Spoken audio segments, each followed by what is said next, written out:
Et à l'occasion de cette journée internationale de lutte contre l'islamophobie, l'invité de cette édition est Abdallah Zekri, président de l'Observatoire national de lutte contre l'islamophobie en France et vice-président du culte français, du culte musulman. Bonjour à vous et merci de prendre le temps de répondre à nos questions. Je vous remercie de votre invitation. Alors, adoptée le 15 mars 2022 à l'Assemblée générale de l'ONU, la journée internationale lancée à l'initiative du Pakistan est célébrée pour la 3e fois cette année. Les Nations Unies ne sont-elles pas en retard par rapport à la lutte contre l'islamophobie ? Écoutez, c'est déjà quelque chose d'acquis, c'est quelque chose de gagné qu'on puisse créer cette journée de l'islamophobie parce que cette islamophobie, malheureusement, elle passait sous silence. On n'en parlait pas du tout, ni à travers le monde, ni à travers de certains pays. Et je voudrais maintenant essayer de vous expliquer la situation parce que le ministère de l'Intérieur, le ministre de l'Intérieur français, a dévoilé les chiffres des actes anti-musulmans en France pour l'année 2024, l'année écoulée. Il a parlé de 173 actes anti-musulmans, dont 52% sont des atteintes aux biens et 48% des atteintes aux personnes. C'est un chiffre qui est complètement faux et au-dessous de la réalité pour une raison très simple. Les musulmans n'ont pas la culture de porter plainte à chaque fois quand ils sont attaqués ou quand ils sont victimes d'actes ou d'insultes anti-musulmanes. Le problème, il est très simple. On peut dire, par exemple, il y a eu plus de 50 lettres de menaces qui ont été envoyées soit au CFCM, soit au président d'association. Moi-même, j'ai reçu des lettres de menaces et puis des tranches de jambon dans ma boîte aux lettres. Donc, tous ces chiffres-là n'ont pas été pris en considération par le ministère de l'Intérieur. Alors, il donne un chiffre de 173 actes anti-musulmans. Moi, je peux dire, franchement, si on veut être réaliste et être juste, on peut aller jusqu'à 250 actes anti-musulmans au cours de l'année 2024. Mais ça, ce sont les chiffres du ministère de l'Intérieur français. Vous qui vivez en France, que ressentez-vous en tant que musulman et qu'en est-il de vos co-religionnaires ? Écoutez, je vous entends très mal un petit peu, c'est un petit peu votre voix est hachée, mais je vous dis, nous, on se base par rapport à ce que nous signalent également les musulmans, qui nous disent, voilà, on a été victime des actes, et puis finalement, on n'a pas porté plainte. Et puis, il y a autre chose aussi qui m'interpelle et qui doit interpeller tout le monde. C'est la manière dont c'est traité, les actes anti-musulmans par rapport à d'autres actes. Il y a comment dirais-je, deux poids et deux mesures. Je prends par exemple le cas d'une mosquée turque qui a été complètement incendiée pendant le mois de Ramadan à Gergo, pour laquelle personne n'a parlé, ni à la télévision, ni dans les journaux. Le ministre de l'Intérieur a fait juste un tweet lorsque nous avons réclamé.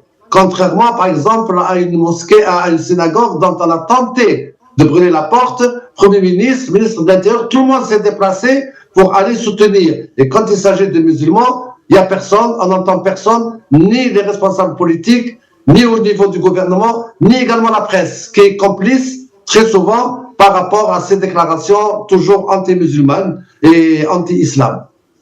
Alors vous êtes vice-président du Conseil français du culte musulman. La naissance du Conseil français du culte musulman, c'était en 2003. Alors cette naissance, ce conseil a-t-il abouti à son objectif plus de 20 ans plus tard ? Écoutez, au niveau du culte musulman, je pense qu'il y a un Conseil français du culte musulman qui fait son travail. Heureusement qu'on est là pour dénoncer et attirer l'attention des autorités, mais malheureusement, quand nous avons des presses, des journaux d'information continue qui vous animent le matin, du matin au soir, qui en parlent de quoi? De l'islam, des migrants, des terroristes, des actes commis contre des Français, etc. Tout cela, nous le condamnons. On n'a pas besoin qu'on nous le dise, mais qu'on arrête un petit peu de mettre des étiquettes dans le dos des musulmans et à chaque fois, à travers un musulman qui s'exprime, c'est un terroriste qui parle. Ça devient intenable et la situation actuellement, elle est très critique en France en ce qui concerne l'islam et les musulmans. Il y a des lycées qui sont fermés, il y a des écoles dans des mosquées qu'on ferme également. Il y a une situation qui est franchement inquiétante. Alors selon vous, M. Zekri, quelle est la cause de ce sentiment d'islamophobie ressenti même au-delà des frontières de la France, plus largement en Occident? Franchement, j'entends très mal votre question. Il y a quelque chose qui est dans le son qui n'est pas très bien. Bon, écoutez, au niveau de l'Occident... Pardon? Vous voulez que je vous repose la question? Je vous disais, au-delà même de la France, l'avenir des musulmans, quel est le ressenti, d'où ça vient en fait? D'où vient ce Écoutez, l'avenir des musulmans, ils sont musulmans, voilà, l'avenir des musulmans qui sont en France, ils sont en France. Beaucoup sont citoyens français, mais respectent les valeurs de la République, respectent les lois de la République, mais l'avenir est ici. Les gens, ils ont fait leur vie, ils ont des enfants, ils ont construit la France, ils ont bâti la France. Leurs parents, leurs grands-parents sont morts lors des guerres pour défendre le drapeau français. On demande une seule chose, on demande qu'on soit respecté. Ce n'est pas parce qu'il y a quelques individus qui ne respectent pas ou qu'il y a quelques attentats ou qu'il y a quelques problèmes qu'on doit mettre tous les musulmans dans le même sac. Il faut quand même faire la différence entre les uns et les autres et respecter, nous respectons les valeurs de la République, nous respectons le pays dans lequel nous vivons, nous souhaitons que les dirigeants de ce pays aussi ne fassent pas l'amalgame et qu'on soit également respecté. Voilà, c'est quelque chose qui est très simple. Oui, vous parliez de l'avenir des musulmans de France, comment le voyez-vous? Et comprenez-vous ceux qui retournent sur leur terre d'origine pour y vivre?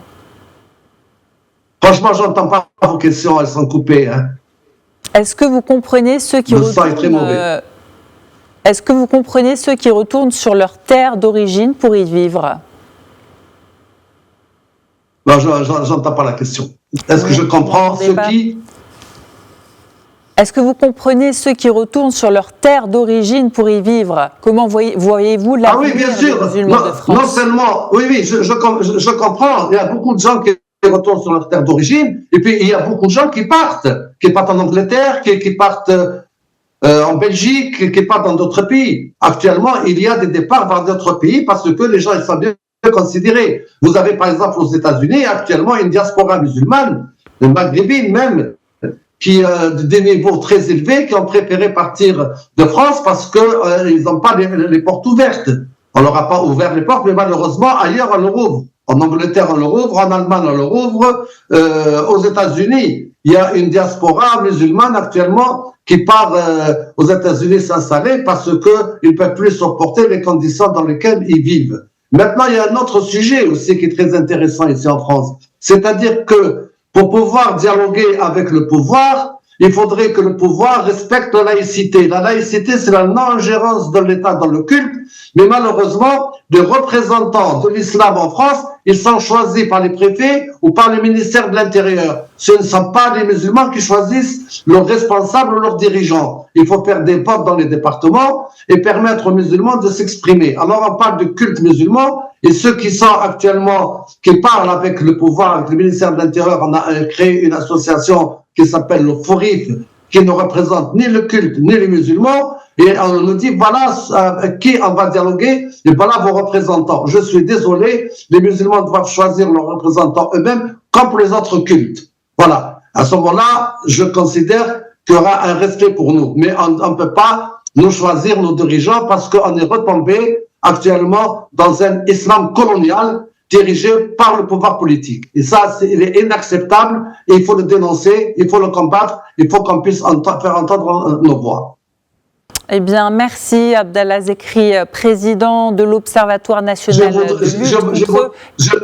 Je voudrais avant de terminer, s'il vous plaît, de souhaiter un Ramadan Mubarak à tous les musulmans de France et au-delà des musulmans de France, à travers les musulmans du monde, que ce mois de Ramadan béni soit un moment pour la paix, pour la fraternité et pour l'union. Le message est passé. Merci beaucoup Abdallah Zekri, président de l'Observatoire national de lutte contre l'islamophobie en France et vice-président du Conseil français du culte musulman. Vous étiez en direct avec nous de Nîmes. Merci à vous.